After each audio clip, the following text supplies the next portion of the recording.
guest tonight, a good friend of the show. Zach is back with us to talk all things election prediction. So it's 1 week until the big fated election day that we've all been talking about, we've all been posturing about, we've all been hypothesizing about for what seems like 4 years at this point. We are finally here. We're in the final week. So, how's everyone doing tonight? Good, good. We made it. Alive. I mean, a week Exactly. a week is a very long time in this realm. So, just trying to get through this finish line. But And yeah, Zach, it's been not to put you on the spot, but because you're involved with the San Diego Young Republicans, you are probably extra busy with election season right now. yeah, it's more than not of course to take credit away from people that spend time doing a lot of the research and learning and doing that exhaustive task, but I've been in the neighborhoods talking to people, engaging with the voters, and it's been quite an interesting experience every election cycle, and I've been privileged to be a part of a couple. There's always things that stand out to me, and same with this one. There's very strange things that stand out. We're in strange time right now, but yeah, it's been exhausting. But again, there's so much on the line right now, and I feel no other So I'm nothing excited to else to hear do. like your input because you're actually out there, talking to the voters and everything. So I'm excited to hear what insight you have to offer us. Sure, yeah, of On the course, ground, on the ground reporting. in the Um, trenches. yeah, it's crazy. You say, a week is, it seems like it's fast, but a lot of things can happen in a week. I mean, we're going to talk about presidential stuff probably at the end of the show, end with the big shebang. But it's crazy how it seems like everyone was talking about this Puerto Rico incident, the Puerto Rico joke. That was all the news. And then literally like 35 minutes ago, Biden said, Mhm. called The all only Trump supporters I saw that. trash. Yeah. So now it's like, oh, well, that stuff like that happens in politics. Like a week to go, who knows what can happen? I think it's Gloves going to are get off. even crazy. So, all right, before we get started, we have been doing this cringe moment of the week. I think we might be, well, I guess we'll continue it after the election. There's no reason not to continue it after the election. Yeah. So we're going to do one final before the presidential election. So this is our final before the whole big election next week. So this is our cringe moment of the week. Oh wait, hold on. Camille gets mad if I don't do this I get correctly. so Uh, mad. She gets so Really mad. She do. yells at me after the show. She threatens to quit. So I'm here's our done. stinger for our cringe moment of the week. Nope. Hold on. Come on. Work with me here. You Again. think you just fell out of a coconut tree? Thank Thank you, you. union And member. you better thank. I gotta get that soundbite. That might be the next one I gotta Thank get you, in there. union member. You gotta thank a union member. All right. So this is our final before the presidential election. Cringe moment of the week. Here we go. Weeping may endure for a night, but joy cometh in the morning. The path may seem hard, the work may seem heavy, but joy cometh in the morning, and church morning is on its way. Yep. And that's her latest accent. Just when you think like she hasn't debuted enough accents, she's like, I'm going to debut a new one. I am now Kamala Luther King Harris. So, I And mean, that actually who happened. advises these types of? I mean, who sits there and goes, Kamala, if you throw in an accent right now, they're gonna love it. I mean, I don't understand the strategy there. yeah, you think after the first like half a dozen times of people making fun of her accents, they'd be like, maybe don't do accents. Don't do that anymore because they make fun of you for it. And for some Doesn't reason, she have she like keeps doing it. campaign managers and consultants? Like, where are her where are her voices of reason? Where'd they go? Yeah, definitely I not advice I would give, but I don't work on our campaign, so Well, I guess that's what happens when you throw a campaign together in like a week and have to figure it out for the last 2 months of a presidential cycle. So, all right, where should we start in terms of all? We got a whole bunch of stuff in the show notes. It is a mess. of stuff going on here. We did all this hard work and all this research, and then Zach goes, "I didn't read any of it, so I'm just letting you guys know I'm flying by the seat of my Wow, pants." Phil. So That's That's fair. tonight, isn't he? That's fair. Zach was That just is fair. like, he's like, "Whatever, guys, I got this. You don't need to I'm give gonna me be show fine. notes." No, I wrote my notes. All he's right, should we start with? Should we Remember something start fun? with? How about San Diego mayoral race? Let's start there. Oh, that's Okay. fun. That's a good one. That's my Um, favorite. I don't even live in San Diego, and it's my favorite. So who Yeah, wants? have you- Anybody want to start about it or jump right in? I mean, I guess I'll start. So, if you have had the privilege of watching any of these debates that Gloria has resisted for quite a while until a couple of weeks ago, they are complete poop shows because if you see the way that Gloria holds himself, it's all condescending pompousness. It's everything pompous. It's everything we've been doing is working. We just need to keep doing more, and we need to keep begging the government, and everything is fine, everything is great, and you know, butterflies and rainbows. But I feel like when you compare the two between Gloria and Turner, Turner is providing and expressing that urgency and that frustration that I think San Diegans are, for the most part, sick of being ignored about and pretending like everything is fine. You could look at any level of government, and it's almost like they don't see the reality that half the population sees. And because there's no acknowledgement of that, it's I mean, the clear contrast between someone like Turner, who's exhibiting like, hey, we need some urgency. You're off campaigning in Las Vegas for Kamala Harris, probably for a future appointment, he hopes, while San Diego has its own laundry list of things that deserve full attention. So I don't know, that part really upsets me because it's not as if things are great in San Diego and he should just be off helping his friend Kamala. Are you? Yeah. You're actually in the city of San Diego? I am, yeah, yes. Little I am Italy. not. I am very far removed. I am up in North Orange County.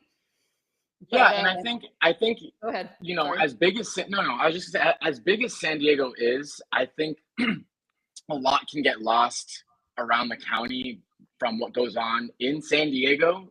I mean, I live in Little Italy, right near downtown San Diego. So when you hear people talking about the stuff that goes on in downtown, it does. When you hear people complaining about the craziness and wild behavior that goes on in downtown San Diego, it's happening. I mean, just yesterday, I got a report that it was a naked woman running around the streets 600 feet away. I mean, I have the Citizens app, which I would caution you getting because you really get a scope of the crimes going on in your area, and it gives you the police report and everything that's detailed going on. So if you really want to know how things are going, download that app because it's all live, by the moment crime reports.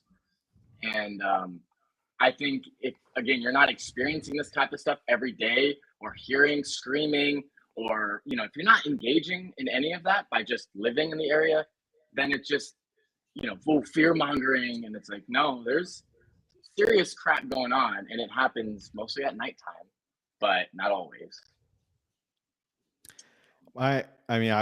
I'm right there with you. We just moved to Hillcrest, so we're right here in the city. So we see it on a daily basis. I'm not sure if the naked homeless lady you're referring to is the same naked homeless lady who runs around outside our office building and screams bloody murder. Might be the same, or maybe there's multiple naked homeless ladies running around Little Italy, that area. But yeah, I think Gloria has been someone who has done the bare minimum, and I've talked to local politicians who have reaffirmed this observation that he is a politician who does like the bare minimum just to like get by. Like he doesn't want to commit to anything and doesn't want to take a controversial stance on anything. He does just enough so he can like grab that upper rung. My issue with Larry Turner, and Camille and I have talked about this a lot, is obviously the issue that is glaring to us is the whole, where does he actually live? Does he live in San Diego? Does he live in El Cajon? Lives in El Cajon. Camille's done a lot of research, and she does the research. She's got the receipts. And that kind of, to me, that, you know, I think that was a turnoff for me personally. It's kind of those things where, like, I don't like Gloria. I think Gloria has been god awful for the city. I miss Kevin Faulconer. Things were great when Kevin Faulconer was mayor. Things were clean and respectable down here. But it kind of worries me that this whole El Cajon San Diego thing happened, because if he's willing to fudge the truth on that, then I wonder what else he's willing to fudge the truth on. And that kind of worries me about Larry Turner. To be honest, I think this is one vote. Like, I'll probably just like not vote for either of them. And I'm not telling anybody how to vote. I'm just telling you my personal feeling about San Diego is I'll probably just skip it and be like, meh, okay. Now, I'm sure if Gloria wins by one vote, everyone's going to come back and kill me over it. But you're on record now saying that. Yeah. I'm on record saying on paper, Turner's like clearly the best choice. You know what you're gonna get with Gloria. No, you don't even know what you're gonna get with Gloria. Like, because he may check out and just things get worse. And so I understand Turner's been a cop there for like years. I don't know how many years, but for me, we've been attacking Carl DeMaio over his residency. And so we should be probably giving the same treatment to Larry Turner. And I do know that he has not moved out of his El Cajon residence. And El Cajon is like 20-ish miles northeast, I think, of San Diego. And I just wonder, what is the goal here? Why is he pretending to do this? And that's what makes me not trust him. Again, he's not on my ballot. I'm not even in that county. So like, I'm not voting, and I'm not telling anyone how to vote. I'm just saying my reservations here. I'm glad I'm not in this situation, because I think I would also have to be like, I'm abstaining, but this is important to me. This is my city. So which one? And so Zach, I'm not like, even nothing is like, I'm trying to tell you what to do or anything like that. No, yeah, of course. You know, these would be my reservations. Yeah, and they're absolutely legit. And I think living in the city and being faced with this decision, I will say this has probably been, for myself personally, in many cases, one of the most difficult elections when it comes down to certain, like, either candidates or some of the propositions in ways, just because there's a lot of nuance to making these decisions, right? Just because you voted for someone doesn't mean you support them, really. I mean, I know there's a crux of people trying to associate, oh, well, you voted for him, you support the guy, you sign off, you co-sign, you right. It's like, okay, I mean, it's like what you were talking about Trump. You're not choosing your Valentine, your partner in life. You're my goodness, right? The temporary office position. Exactly. You know, elected in what do you guys, 4 years? 4 years, and you choose someone else. Which a lot can happen in 4 years. But yeah, this isn't a life commitment. It's not a religion. No. It's not. You're just like, okay, I know that things have gotten really bad under Gloria. Exactly. This is my other option. I definitely don't trust Gloria. So okay. Yeah, and I the way I exactly, and I think the way I conceptualize it, or I guess justify it to myself, is, you know, in many respects, downtown, or just, you know, San Diego, the city of San Diego has had a boot on the throat of it, and it's been applying every week that goes by. That pressure seems to have gotten heavier, and I feel like in many voters' minds, kind of relieving that foot, even if it comes with someone that has some questions to their residency, or their, you know, if they're lying, or if, you know, what have you. I think there's a lot of people that are gonna be like, you know what, that's sketchy, but the stuff that Gloria has verifiably been doing is far more sketchy to the city and to my life, and for those reasons, I think that's how it can boil down. I hope so, because I don't think another 4 years of Gloria is anything positive for the city of San Diego. It's a tough one, because, you know, and then I'm sure people are getting the news that a local lawyer just dumped, I think 3.5 or 3.1 point, or no, excuse me, 1.5 or 1.3 million dollars into Turner's race. Damn. So yeah, that's a lot of Oh. money to dish out single-handedly. Okay. Yeah, I mean, I That's- wish I had that much money to just hand over to a politician. For political, yeah. Yeah, I agree with That's all those curious. points. And obviously being here in like the beating heart, like, you know, I live in an area and then I drive downtown. And I, you know, my life literally revolves around a 5 square mile radius. Like, Mhm. I thought about that the other day. I was like, I really don't go anywhere outside of this 5 mile radius. I live and do everything really close. I see it. I see it every day. I'm in it. You know, I'll be happy if Gloria loses. I'll be ecstatic that he loses. And maybe Turner proves me wrong. Maybe this was like a hiccup and an oversight on his part to be like, maybe you should have taken care of this beforehand rather than come out and say all this. You know, I don't know. New candidate, new politician didn't understand what he had to do. So I will say, I think, and I'm sure Camille can probably verify or just refute me what I'm saying, but I feel like I heard it was associates of Todd Gloria that filed this lawsuit and did it in a way to try and play this type of semantic game. I don't know. It was kind of it was a big story in the beginning, and then it sort of like fizzled out. So I don't know. It is kind of fishy that there was a lawsuit, and then as soon as he passed the primary, they dropped the lawsuit because it's like, well, if it's a valid claim, why would you just keep going? All right. So predictions on Gloria versus Turner. Now this is when we get to put you to the test and get it on the record. What do you think? Gloria. Are we gonna revisit these predictions and see how on or off? See where we're at. Yeah. Yeah. Yes. That's the point. This is election prediction episode. Don't be wrong. Keeping in mind that the most recent poll, which was the 22nd, has Gloria up by 16 points. I think Gloria wins. I'm not there. That's just my prediction. That's not saying I hope you win. Hold on. Sure. He's up by 16, but 19% remain undecided. Not saying they'll all break for Turner, but 19% of what number though? 530 likely voters. If that's the sample, so I think it will be closer than Gloria probably likes, and he'll probably eke out a victory. I think he's got the machine. He's got the Democratic machine down here in San Diego. And, you know, whoever his deputy mayor is will eventually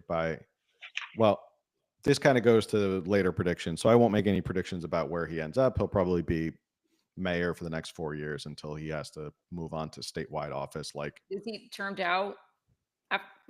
It's 2 terms. Yeah. Yep. Okay. So, all right. Any other predictions? Did we get everybody? I want Zach's prediction. Oh, what's Zach's prediction? So this is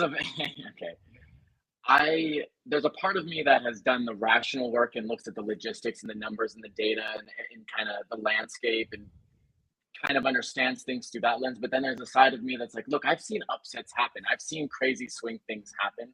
And so I'm going to continue to be enthusiastic that Turner can pull this one out. That being said, I'm not naive to the power grip that Gloria has over San Diego resources and industry, just much like Fletcher had. And I know that having that kind of gridlock or that kind of grapple on important parts of San Diego industry really sets you kind of gives you the tips the hat to a shoe in just because how large those interests are. So like you said, I think it's going to get close. And I think that being close will energize a bunch of Republicans and independents for future types of races, given that he would be turned out. But I do think Gloria will probably edge over the top on this one. Very, very unfortunately, close. I think he will. Although I've seen a lot more Larry Turner signs in this neighborhood than I have. 100%. So have I, in my neighborhood as well. Like, I don't see Todd Gloria stuff. So that's why I'm also like... 1.3 million could buy a lot of signs. Just saying. Get a lot of people out to vote. All right, let's move on to some assembly races. Our favorite politician facing off against Andrew Hayes, Carl DeMaio versus Andrew Hayes, Republican versus Republican in the 75th district.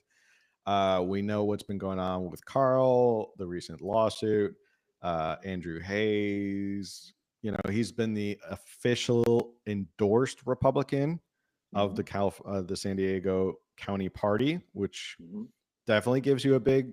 I think that's a big leg up, because there's a lot of people who get those pamphlets in the mail and they go, I have no idea who I'm voting for. Who does the San Diego County GOP say I'm voting for? And they just go right down the ballot, and that helps a lot. Carl DeMaio does have a lot of name recognition. He's got a ton of little old ladies and old men donating their pensions to him. But does he have enough, name recognition and swagger anymore? I don't know. He's not on the radio anymore, so he's kind of faded into that background. But he's throwing I'll let you guys. beers and barbecues like 3 times a week, and they seem to be pretty full. Who? Hayes or DeMaio? DeMaio, sorry. Yeah. He's like a local celebrity, so Yeah. To some people, just meeting Carl DeMaio is like a big deal. To them, it's like meeting our version of. That is so It's sad. like I know it's very sad. It's very sad. I mean, Camille, you know what that's like when you go to a place and people recognize you and mob you as a celebrity. You know, Camille, who gets recognized more about the podcast wherever we go than I do. Exaggeration. It is not an exaggeration. But he personality. I'm just so sweet. Yeah, people think he's a celebrity here. He's kind of like if you ordered Ben Shapiro off Temu or something. That's what they think of him as. So, I mean, he was on the radio, and then of course he has Reform. So I see how that people could get all excited about him being, like, they see him up with Harmeet Dillon and like. So. Yeah, it's a lot of gaslighting, and you can gaslight a lot of people. We're not going easy tonight, are we? No, of course not. When have we ever gone easy? We're usually a little more profesh. Tonight we're just like, all right, close up. Nah, that's next week, and when I'm on NBC, I got to be more professional and more buttoned up. And okay, so Zach, what is your insight here? I know you are very close friends with Carl DeMaio. Go way back. Yeah.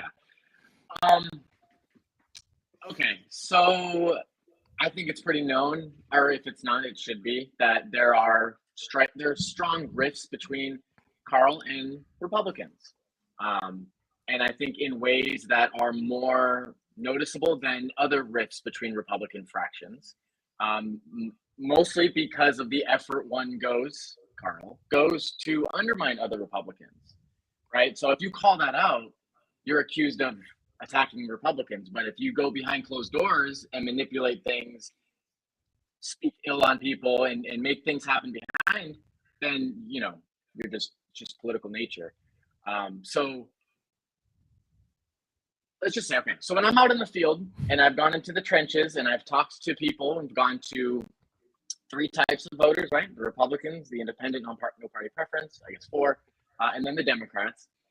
My favorite conversations actually, or I don't know if I'd say favorite, but most, I think, interesting conversations were actually with Democrat voters, because they looked at this election as, I mean, mainly it's a pretty solid red district, and it hasn't really been up for grabs between a Democrat and Republican, and I don't even know how long. So when you talk to them, Carl DeMaio, people know him immediately, like you said. Well, if you're paying any bit of attention to local San Diego politics in the county, you know who he is.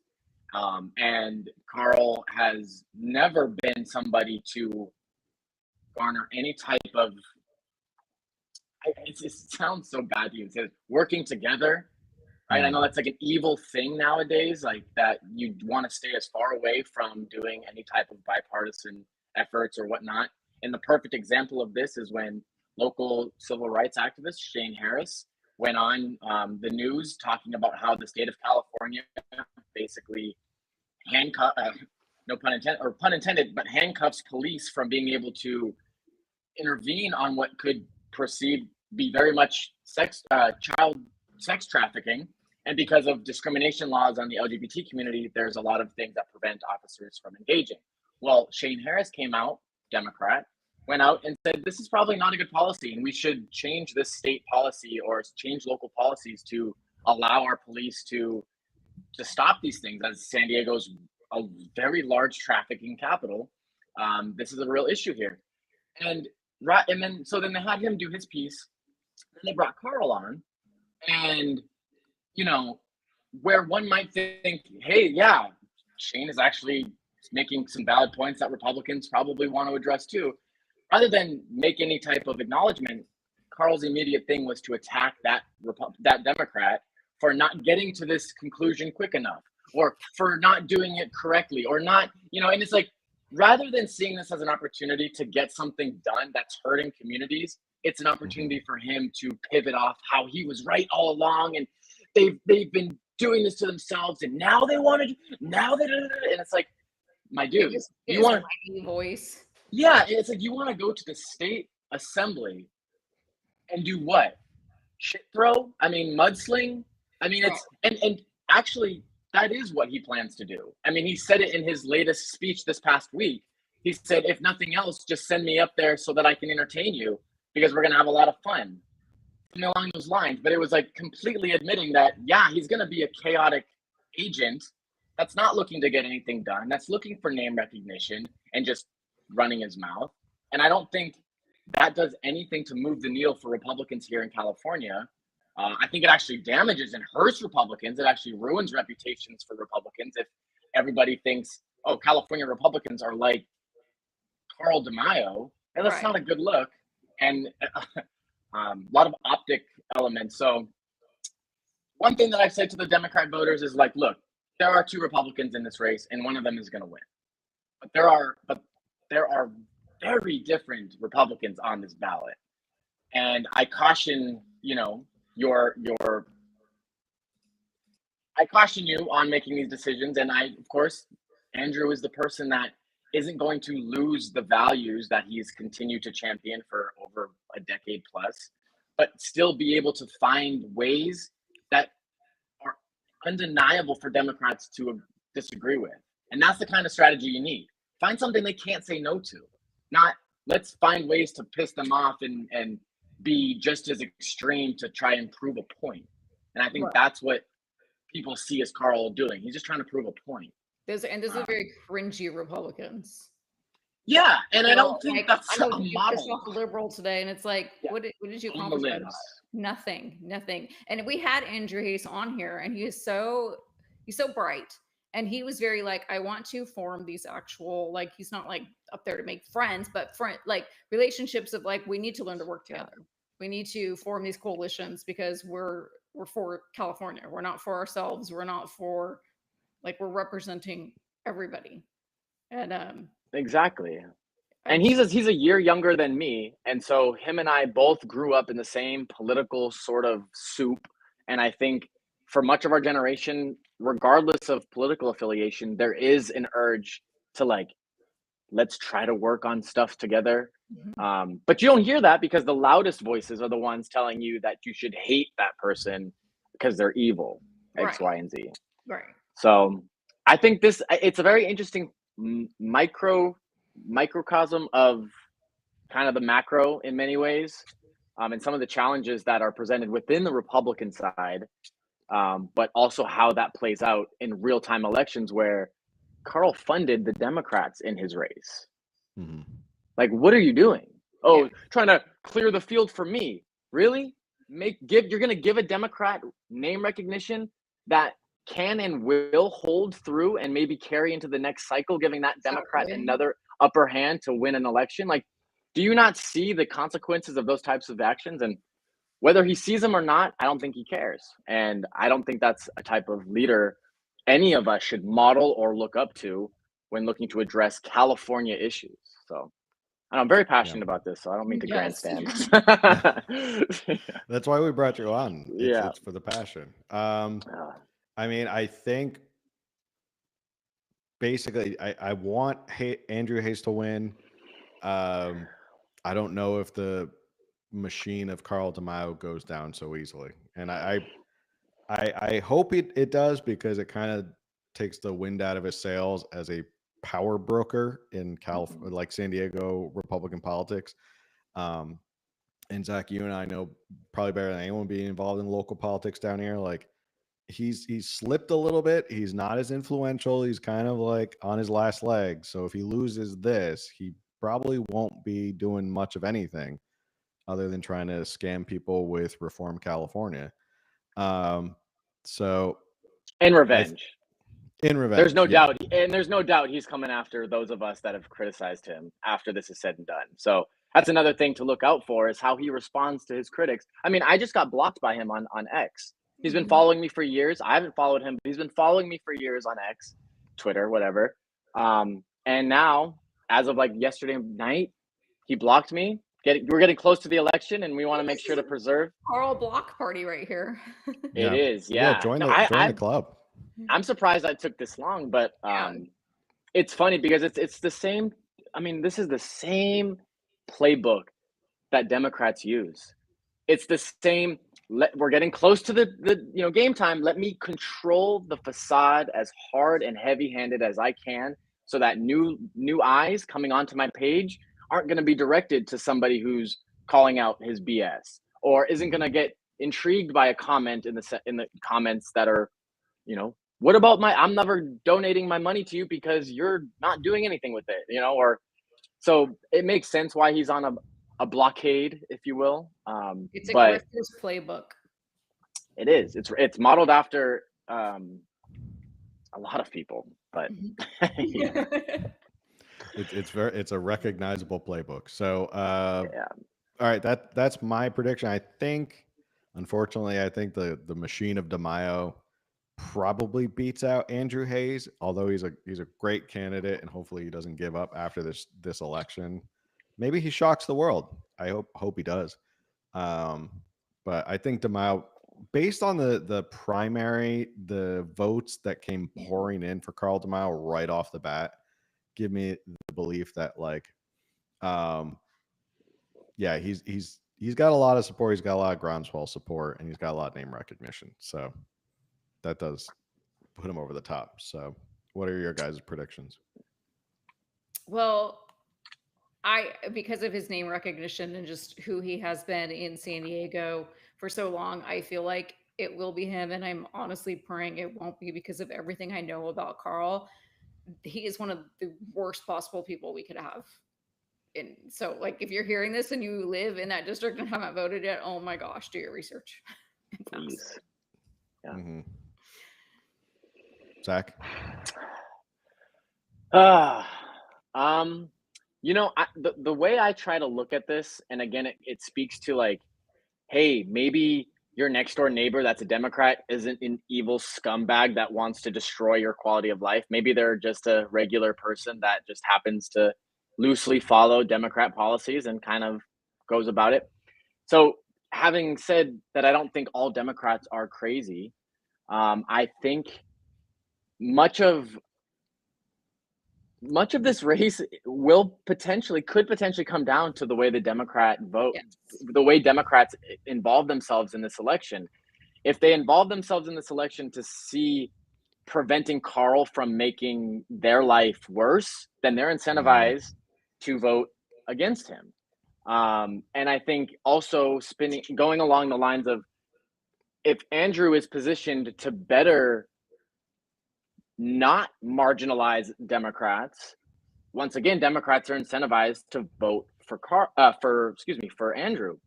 So, and of course, Carl tries to use this as a dig, right, on Andrew, because it will most likely take Democrats supporting Andrew to get Andrew across the finish line. But again, that's what makes Andrew a more level-headed leader than Carl, is because he will stand ground, but also work with coalitions that can find that synergy. Whereas Carl wants to hit the hardline stuff and make sure that it's all sensationalism. So I think it'll come down to the Democrats in this election, and I think because of the fear of Carl, it could push him over.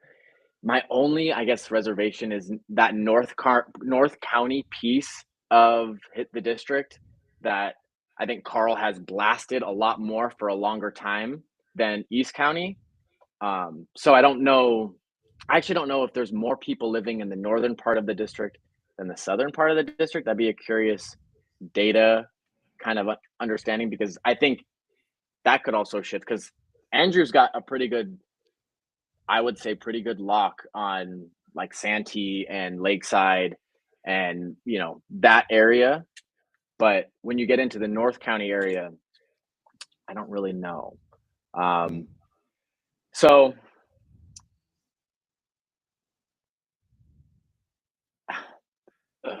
oh, it's tough. It's tough because I'm thinking, like you just said, we won't hold you to this. well, you, like you said, the primary, I mean, the primary results are sort of like, it's concerning, because it really looks like he's got a pretty large, you know, he got a lot of votes on that. Not that people who lead in the primary don't always lose, you know, have never lost in the general. That happens. But man, this is tough. I think Carl probably will win by a very small margin. But hopefully Democrats understand not just the threat of Carl, but just the dysfunctionality of Carl, and get excited and make sure to vote against him. But yeah, it's a tough one. Well, you can tell we're being honest because we're not just picking our favorites. So I'm trying. All right, let's move to some statewide stuff. Let's move on to some propositions. Prop 36, the big one that is going to do a lot of reforming of Prop 47. The last poll showed, I think, close to 70% of Californians polled support passing this. Gavin Newsom hates it for some reason. My theory has always been that politicians never like to admit that they're wrong. So the idea of the people kind of rebuking what has been put in place that you've supported kind of hurts his ego, because he's trying to do all these like little reforms that don't really add to anything. But Prop 36 is basically, looks like it's going to head for a landslide. What do you guys think? I think so. Yeah, I think yes, it'll pass. Okay. I think it's one of those props that basically highlight the reality on the ground, and I think a lot of people have a hard time ignoring it. And so it's just one of those, like, yeah, something needs to be done. Your leaders are lying. It's clear. Like, let's just do this. So yeah, I think a landslide on that one.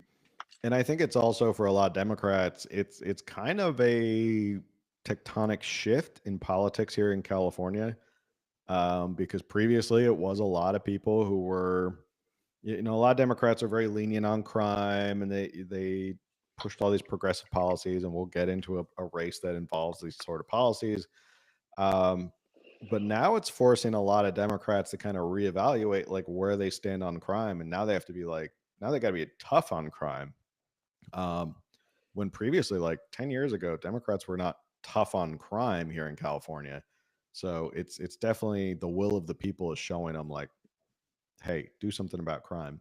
Because who's been making a big stink about it? Republicans. And that's a hard thing to try and grapple with. Like, oh, crap. Republicans have been right here in California. How do we, you know, how do we fix? Yeah. And I think maybe that's another point. It's an excellent point to say, like, Republicans have been saying we need to reform Prop 47 or repeal it since it's been enacted. So from its get-go.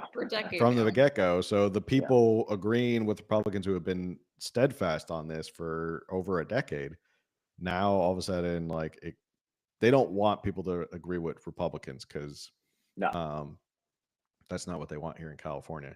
Prop 33 is rent control. I think I had a poll, but let me know your thoughts. This is the one that's going to pass. I said in an article, that's apparently receiving the most funding in favor of Prop 33, and people seem to be really upset about it. Yeah, against is they've raised 92 million, and for they've raised 50 million. And then Oh, okay. I didn't realize it was. Sorry, I must have read it wrong. Because once again, I just sent you an article and didn't read it. That's what I do now. This looks interesting. Read it and find read anything. it and you tell me. I'm gonna take a nap. Short. You tell me live on the show. Of polling data as of October 15th, it looks like 54% no, 42% yes, 4% undecided. So losing by more than Okay. 10 points. So Interesting. but that's not to say, when people are polled on something, it's different than when they actually sit down and read their ballot. And these are confusing propositions. So I imagine there's a lot of people who probably look at this and go, hey, the rent is too damn high. Why don't we, rent control sounds great. I think it will probably lose, but it'll be closer than these polls are showing. They have been spending a ton of money. I see ads against Prop 33 all the time. I'm wondering if most people are really even paying attention to these, though. Like, I think a lot of people are paying attention to 36, especially because some high-profile Democrats have spoken up in favor of 36. But then Yeah. often these other props will pass because no one's really paying attention, and they just kind of show up, and they're like, especially if they look at who's for it, and they're like, oh, I like that group. I know that group. I know that name, and they're just like, okay, yes. Mhm. That's my very scientific theory Okay. on these props. Okay. Yeah. Zach, feelings on what's your prediction on Prop 33?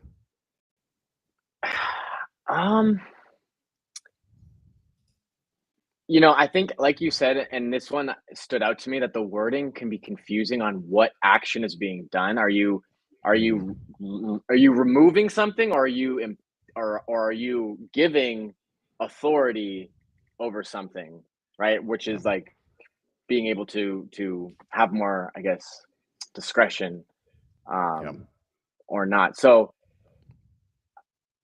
I get, but I also, like Camille said, I think that's not a very popular, sexy prop, and I don't think there's gonna be.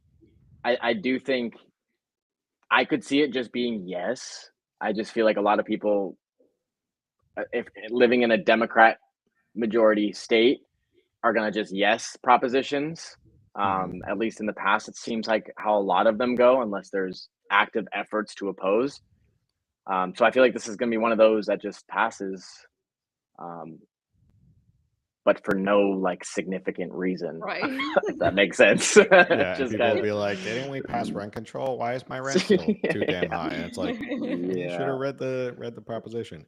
Okay, moving on to Los Angeles District Attorney race between Gascon and Nathan Hawkman, and I think we talked about it last week. It has Gascon down by 30 points in the polling. Whoa. So, I think Hawkman's going to beat him. I think Gascon's done. I think he's completely unpopular for all the reasons. I'm just going to refer to last week's episode regarding George Gascon and how unpopular he is, how much he's like the embodiment of like the antithesis of Prop 36.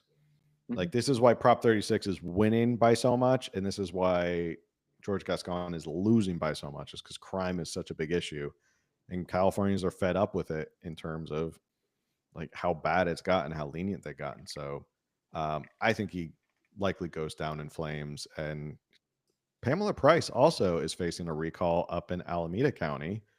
I have no idea what the polling is on her, but I imagine she probably gets recalled too. I think there's been a huge push to get rid of progressive district attorneys here in California. So maybe we are turning a corner here in California. Who knows? Fingers crossed. Thoughts? Predictions? Yeah, I haven't followed the that race super closely, but I do know who Gascon or whatever his name is, and I know he's not liked, and I know he's responsible for being soft on crime. Like, these are just like basic kind of, what I hear on the streets without really knowing the detail of it. So just the fact that, and I'm pretty politically savvy, so just the fact that I know he's not popular, I could see him losing because, like you said, I think he's attached directly to the increase in crime and this type of flimsy progressive district attorney law, soft on crime style. So I think Hawkman wins by a lot. Yeah. I think we'll know pretty quickly who's going to win that. And speaking of a race, we'll know pretty quickly, probably within a minute of the poll closing. Schiff versus Garvey for Senate. I'm not voting for Schiff, but Schiff will take this. Yeah, I don't think it'll be a close race. I honestly, I haven't even once Garvey won the primary, it was like, okay, like I haven't seen him do anything. I haven't seen him really go out and come on, you watched a few debates with him. I think I watched one of the primary debates, and then after that, I didn't really. Or did we watch some of it? We watched it on here. Oh, we did. Oh, okay. Did. Yeah, I'm sure Zach, you're in the same way. Yeah, so I hate to be superficial about when it comes to politics, but there's true power and flair in being energized in your messaging. And I think if you truly lack that, you're looked over faster than a freaking, you put it, whatever. So to me, it's like, I don't think this campaign, honestly, has been run with the type of energy required to win a U.S. Senate seat in California, especially going up. Yeah. And again, we're talk about name recognition. Adam Schiff is going, that's a pretty large name, even if he's despised by a lot of Democrats that do not, like the Katie Porters of the party. But it's I mean, when push comes to shove, it's gonna be a heavy hand consolidation behind Schiff from Democrats. So I see it being probably a pretty large victory. Yeah. Maybe Garvey gets a tiny bump if the Dodgers pull it out tonight. Maybe all the not Dodger something fans... I'm gonna advocate for, though, if I'm being honest. So no, nobody in San Diego is advocating for the Dodgers to win. But also, I'm conflicted as a East Coast fan of the Mets, and watching the Yankees lose is always fun. But anyway, I'm gonna grab a book while you guys talk baseball. Yeah. No, we're done with baseball. All right. Now on to the big kahuna. Everyone ready? This is it. This is the big finale that everyone's probably waiting to hear what we have to say. Drum roll, please. Sound effect. Where is it? That's on. Hey.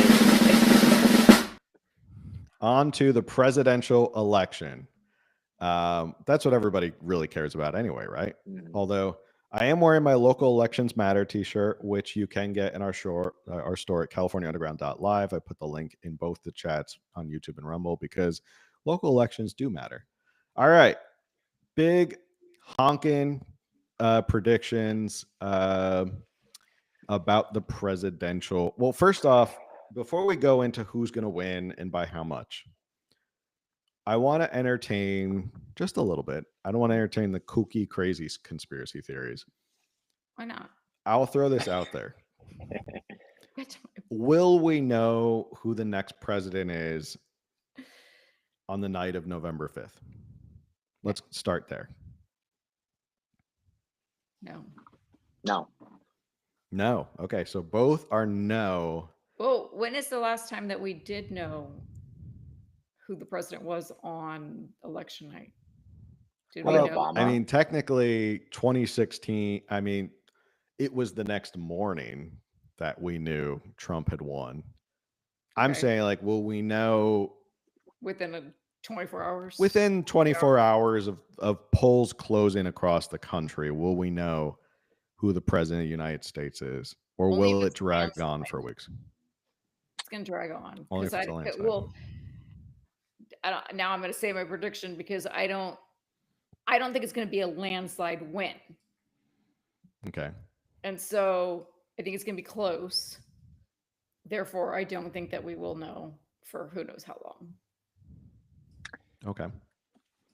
So I think this election poses a very different dynamic in the way people are voting. So in the past, it's especially from like the Republican side, it's been a ultra emphasis on vote on election day. One day. Yeah, one day, get in there on the day, wipe your calendar, do it then, boom, bada bing, bada boom. As of recently, though, there has been sort of a, not just for lack of better phrase, you can't beat them, join them when it comes to vote early, vote now, vote by mail, vote quickly, get it done, get it finished, get it over. That I think a lot of Republicans have taken initiative in doing that in a larger way this cycle, and I think that alone can throw I predict will throw a curveball in those first tallied votes, because it's not going to be the traditional sense of, these are all just Democrats coming in, Republicans will come in later. I think Republicans will have a great showing in the beginning and could have an even better, because there's still going to be people that are like, no, we're voting on the day of, which of course. But I do think that with the mail-in votes being emphasized more, that it's going to throw those early predictions off. But that's just kind of, I guess, my take on it. Yeah, it's been because there's people that I knew. Yeah, sorry, go ahead. No, go ahead, finish. I was just going to say, because there's people I knew that, again, religiously voted on the day of, but this year voted like a week ago and did it because, when I asked them why they voted early, it was because what they liked the idea of their vote getting in and that data being collected. And so that there's more efforts spent and more attention on those who have not voted yet. And I think that's a smart way to look at getting things, getting it over with. So yeah, I think that throws in a curveball for me. Yeah, it is amazing seeing how the past couple cycles it was vote on the day. If you're on the right, it was you vote on the day. You're a bad conservative if you vote earlier, you drop off your ballot. Now, like early voting has become like the thing. Like now it's get out there and vote early. We need to know who you are. Make a reel. Yeah. Definitely take selfies of yourself voting so everyone knows that you voted. So I did. Get those you made a selfie? I did. I did a boomerang dropping in the ballot. Well, you didn't do it like actually filling it out though. Yeah. And I'm one of those. But yeah, it is interesting to see how Republicans have changed their tune on this, especially here in California, where there is a lot more ample opportunity to vote early, to drop off your ballot. Oh yeah. Everybody, right? Yeah, it's kind of just become this like, you know what? Like you said, can't beat them, join them. Like there's no reason to wait until election day and leave one day. Like if you can get it done, just get it done. I wonder if it's also, and maybe this could be a double-edged sword with the presidential election right now, in terms of we are seeing like early voting numbers have been better for Republicans than in past years. So like they're looking at early voting and saying, wow, look at all the early voting by Republicans. But I wonder if that is also just them being displaced to early voting as opposed to people showing up. If the effort is to get people to do early voting, then maybe it's just we've moved those on the day voters to early voters and the numbers still pan out the same. But I hope not, but that's a good point. Yeah, that is something that I thought about. I was like, well, these are great numbers, but there's only right. Do at they the end stay of the day, steady, or is like that it? It's like could that be it? they all voted, and and then on election day, like you're looking for votes, and you go, well, where are all the votes? And they're like, well, they came in early, and these are all the votes you got. Jeez, yeah. I don't think that's going to it might make a little bit of a difference. I think there's a good amount of Republicans who still vote on the day. They still wait for the day of. Oh yeah. But I think if you look at how it's comparing to Democratic early votes and how it's kind of thwarting Democratic early votes, that does maybe give you a better indicator of the enthusiasm of people voting early. And you're right. In terms of data, there's only so many Republican votes and Democrat votes out there. So if there's a lot of early votes, that leaves less for get out the vote on the day of. So I will say there's been more Republican registrations in the state of California, like by like a yes. tenfold to Democrats. So there could be new voters kind of hidden in this equation that can come out heavy. But yeah, it's one of those. That's a really good point. Just displacing the numbers Yeah. from over here to over here, and then just like yay. But Well, Yeah. to your point, Zach, they are saying that California is likely going to be the state that decides who wins Congress. So, yeah, that's huge. I think that's friggin' huge. Yeah. Yeah. So I mean, it all comes down to us here in California. We do have a role to play in the House. Yeah. So we'll see. I think it was like the last I saw was like 100,000 or like 140,000 new registered Republicans in California. And that's a huge swing of voters here in California. May not seem like a lot for 40 million, but it makes a difference in close races. it makes a difference in local elections. Big time. So I might as well just go ahead and start the ball rolling and show you, because I was playing around at work today. I mean, on my free time, I was playing around at work. I was working really hard today. Okay. And I'll show you my prediction of the map, and then maybe we can discuss that. This is my prediction of how election night's going to go. If you can see that. Do you need me to zoom in? I could see it. I can zoom in a little bit more.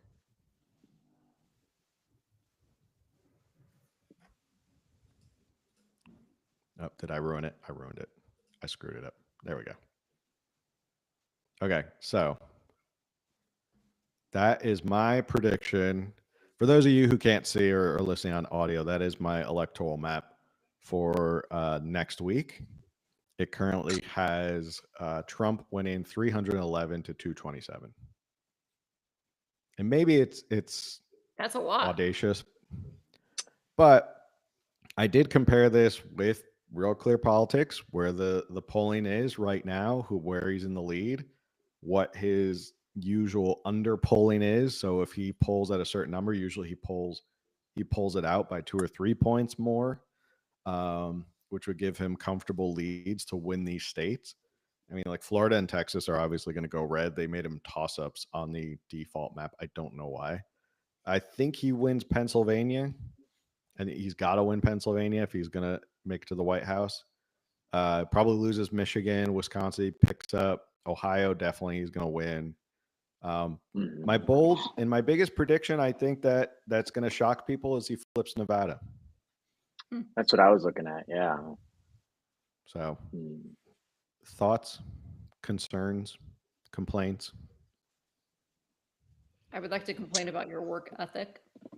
Oh, okay. Well, I'll give you the number of my boss, and you can let him know that I was playing around with electoral maps.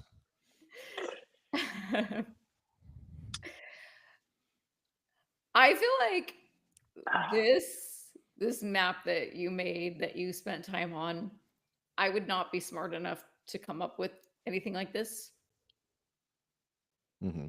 I have only recently come to the idea that I think Trump will win. I don't think it's going to be a landslide. I think it's going to be very close, but I do believe Trump is going to win. I don't think that Kamala's 16 accents are winning anybody over. No. I agree that I do believe Trump is going to win. But I do believe it's going to be like very close, like coming down to literally a state that determines it.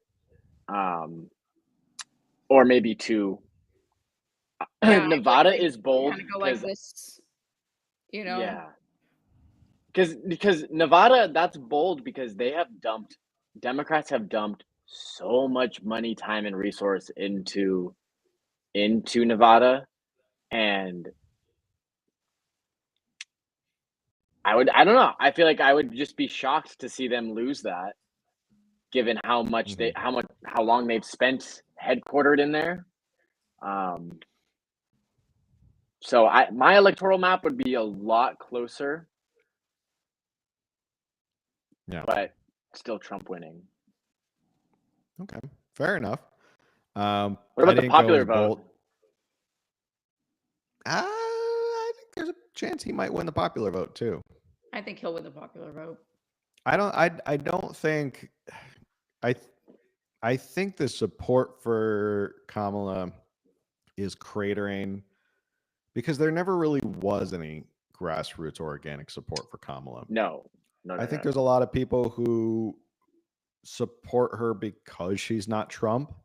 Yes. For But I sure. don't think she, in the final weeks, has done a great job telling the American people, like, this is what I stand for. These are my policies, and this is what you're getting.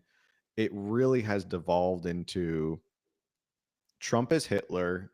I'm not Trump, so vote for me. Like, if your closing argument is Trump is literally Hitler, and that's all they have to go Yeah. after, like, I think she had a speech today, and she talked about January 6th, and it's like, people can't afford to buy groceries to make dinner for their family, and you're over here talking about January 6th. People are like, they don't care anymore. Like, I was noticing like the one constant of all the attack ads and stuff like that of Republicans is like the first thing out of their mouth is always abortion. A lot of people are like, And she deflects to it all the time as well. yeah, it's always the natural deflection. I didn't go as bold as my father, who believes that he thinks the election will be over next week when New Jersey flips red. We'll all know that it's over. Because I'm sure you're not following New Jersey politics. I don't blame you. But there was a race for governor a couple years ago, and it was very, very close. Like, the Republican governor was winning most of the race until Murphy found all these votes, like in Camden or Philadelphia, like that Camden, Philadelphia area. So that gave people the belief, like, there are a lot of Republicans in New Jersey, and I'm not saying it's going to happen, but that's my dad's bold prediction: is that Trump will flip New Jersey, and then they'll know it's over. How many votes does New Jersey give? 14. That's there's a lot of people in New Jersey. So, you flip New Jersey, that's a big deal. You get New Jersey and Pennsylvania next to each other. So, yeah, that's my prediction. I'm different than you guys. I actually think it's going to be such a blowout that we'll know next week. I think the data will be there to show that Kamala, she may not concede on November 5th. She may not concede November 6th. But I think the data will be there to show that Trump has won handedly, and we'll know pretty quickly. Like, people will know that Trump has won. So I could be completely wrong, but I mean, I think based on the pure like energy and enthusiasm and like what seems to be getting people going, it doesn't seem like Kamala has garnered a new voters. And I can't say that for the Trump side of things this time around.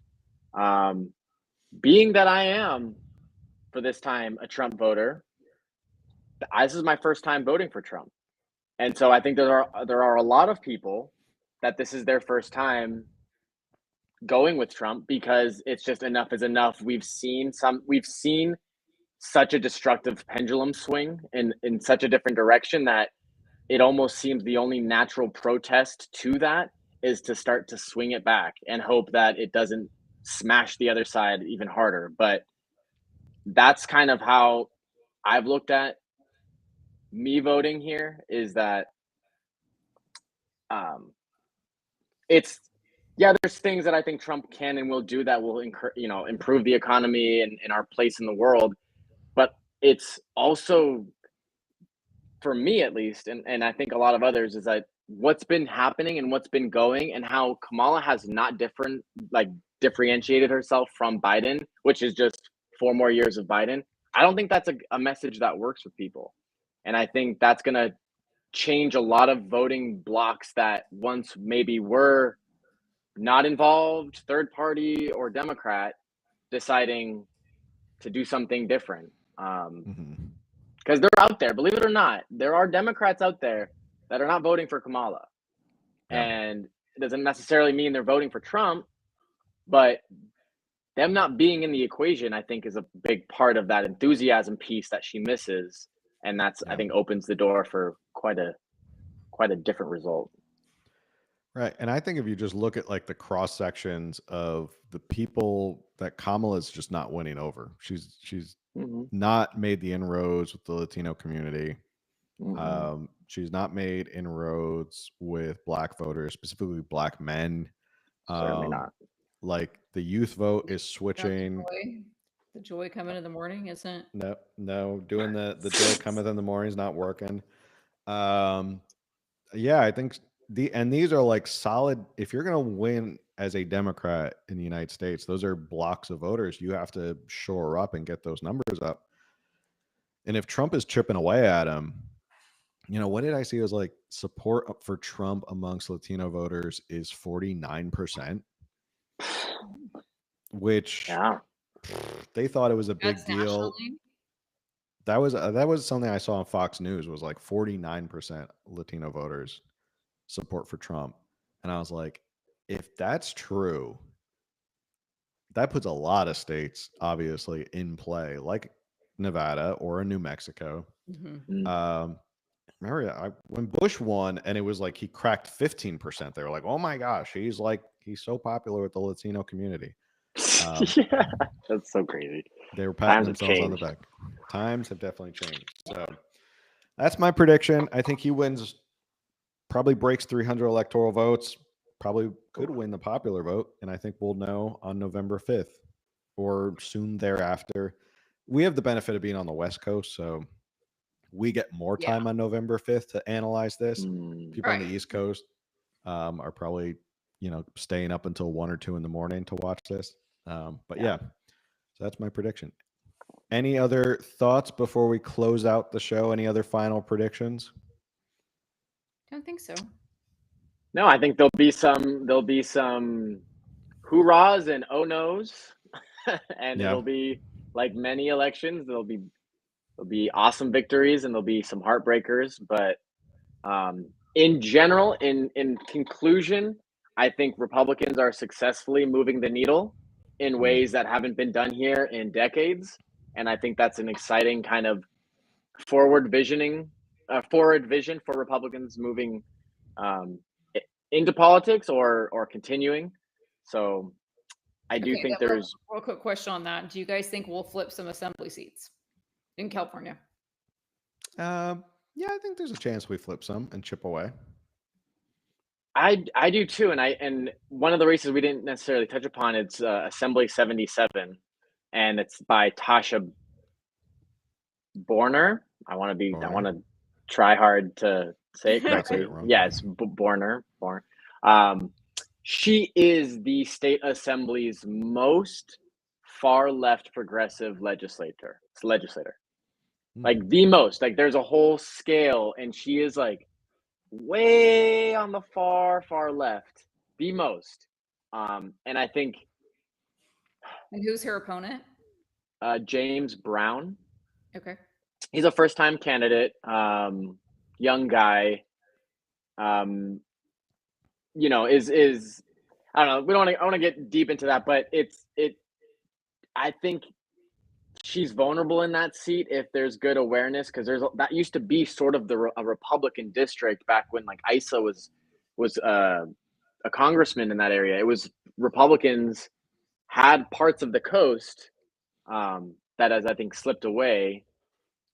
But I don't know. There's a lot. I guess for me, I have to balance the realism with my enthusiasm and my hope, because I got to keep fighting and keep advocating and keep going and be encouraged to speak on these things. But also, you know, the reality is we live in a super dark majority districts in many cases, and that can be an uphill battle. But the rest of the state, though, is different. I know parts of Northern California are a lot more conservative, and I'm sure there could be some openings too. Yeah. Slowly but surely, progress to purple, as we like to say. Yep. Ooh, I Progress like that. Ooh, purple. I like that. Cool. Well, hopefully we're proven right on. Well, actually, hopefully we're not proven right on a lot of it, because we picked some people we didn't like to win. Yeah. So maybe we don't want to be proven right on everything. Yeah. Maybe we want to be proven Love right to be on something. wrong. Yeah. Love to be wrong on some of these races. Exactly. Well, I guess we'll have to see after next week. But thank you everyone for tuning in. As always, make sure you like, share, subscribe, review. Helps with the algorithm so more people can find us. And the best way to support the show that is 100% free, or if you want to, buy a nice local Elections Matter shirt, you can do that as well. But the one way that is absolutely free is to share this show with someone else who would be interested. And with that, we'll see you on the next one. Later. Cool. Yeah, we probably could have done like a 3-hour marathon episode, but you did a good job keeping it kind of moving and grooving, because these things you can get into the webs and in the weeds of it. I know. Yeah, you can get really bogged down, and then before you know it, that happens to us a lot. We'll plan stuff, and then we've gotten to the point where we're like, we don't know if we have enough stuff for this episode. And then we don't get to everything, and it's like an hour, and we're like, oh, okay, we have more than enough. Yeah, that's why we let it slide about the notes there, because we were like, we know we're not going to get to it. We put a lot of stuff in there, and then it's like, Dodgers are actually losing right now. Interesting. They might not clinch tonight. I actually legitimately want to buy one of those shirts. I think that is an awesome shirt. There is a link. You should. Buy it. Yeah. I wore it at the convention. It's spring, so we can't hook you up. It still would cost us. Otherwise it would be like. Oh no, I'll buy it. Yeah. I'll buy it full price. No worries. The best part is I wore it at the convention, and so many people had a double take because they look at it and they thought it was Black Lives Matter. They just saw the design and the matter, and they're like, you got me. And I was like, yeah, that's the point of the shirt. Yep, you get it. That's awesome. Cool. All right. On. Thank you guys so much again for inviting me and letting me kind of share my thoughts and insight and perspective on these things. Thanks for coming. Yeah, absolutely. Love having you on. I think that secretly Phil was trying to replace me with you, but no,